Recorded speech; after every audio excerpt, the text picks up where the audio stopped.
আজকে আবার এসেছি একটা নতুন দিন, নতুন কর্মোদ্যম, নতুনভাবে শুরু করা। সকাল থেকে অনেক কাজ ছিল, কাজ সেরে মেয়েকে তুলে ঘুম থেকে তুলিয়ে খাইয়ে দিয়ে দুজনে স্নান করে ফ্রেশ হয়ে তারপরে রান্না শুরু করেছি। আজকে শনিবার, শনিবার দিন আমরা নিরামিষ খাই। এটা আবার শ্রাবণ মাসের শনিবার। শনিবার শ্রাবণ মাসের শনিবার করি না, কিন্তু নিরামিষ খাই। আজকেও তাই খাচ্ছি।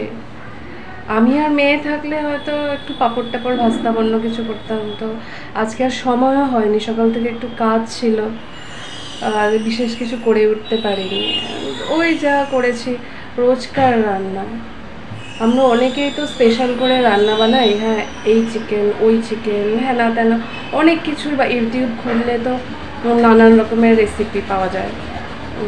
তো আমি মাঝে মধ্যে এগুলো করি, কিন্তু রেগুলার রান্না করাটা খুব টাফ ব্যাপার। হ্যাঁ, বিয়ের আগে একরকম ছিল, মাঝে মাঝে মা রান্না করতে দিত না, কিন্তু করতাম। তখন আমি স্পেশাল রান্না করতাম, আর তখন তো ফোনও ছিল না।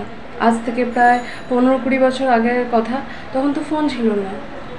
আমি যখন কলেজ জয়েন করি তারপরে হাতে ফোন পাই, আর তাও অ্যান্ড্রয়েড ফোন না, সেটা একটা ছোটো ফোন। তো তখন রেসিপি কোথায় পাবো?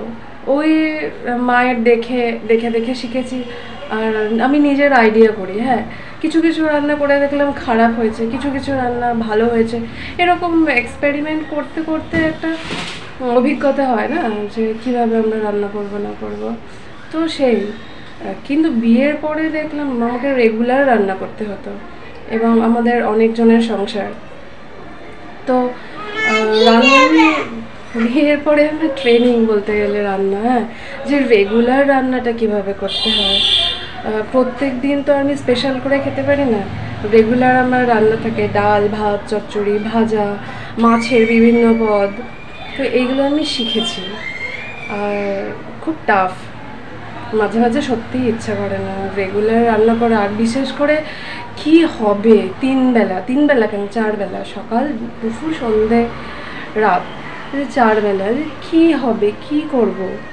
এটা একটা হেডেক। যারা সংসার করছে, হ্যাঁ, তারাই জানে যে কি রান্না হবে 4 বেলা, এটা একটা হেডেক। হ্যাঁ, তো চলো দেখো, আজকে প্লেন এইসবই রান্না করলাম। নিরামিষ রান্না ওলের তরকারি করেছি, আর একটু ভাতে দিয়েছি। দেখো, প্রথমে না আমি ওলটাকে সিদ্ধ করে নিয়েছিলাম, আলু ওল সিদ্ধ করে নিয়েছিলাম। তারপরে কড়াইতে তেল দিয়ে তেলের মধ্যে ফোড়নে দিয়েছি জিরে, তেজপাতা, আর একটা কাঁচা লঙ্কা, মামা খুব ঝাল খায় না, আর গোটা গরম মশলা ফোড়ন দিয়ে, আর ওই সিদ্ধ করা ওল আলুটা দিয়ে দিতে হবে। দিয়ে একটু ভাজা ভাজা করে তার মধ্যে হলুদ আর জিরে গুঁড়ো আর একটু আদা বাটা দিয়ে একটু কষিয়ে জল দিয়ে দিতে হবে।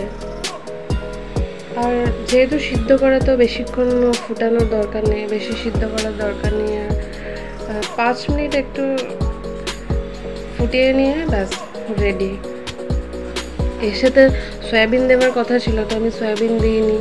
ওর বাবা খুব সয়াবিনটা পছন্দ করে, আর ভালোও লাগে দিলে। এর মধ্যে টমেটোও অ্যাড করতে পারো, তো বাড়িতে ছিল না বলে আমি টমেটো দিতে পারিনি।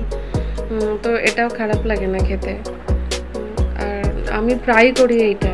আর এর সাথে আমি সয়াবিন দিয়েই করি, তো আজকে প্লেন করেই করলাম। এটাও খারাপ লাগে না খেতে, ভালো লাগে।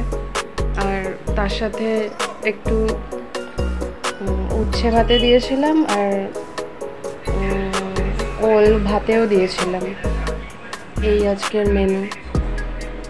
আর ভাত আজকে একদম হালকা খাবার হয়েছে।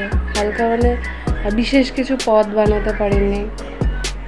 বাবা বাড়িতে নেই, কি বলে এসে আবার রাত্রে কিছু করতে হবে। একবেলা না হয় রাত্রেবেলা তো করতেই হবে।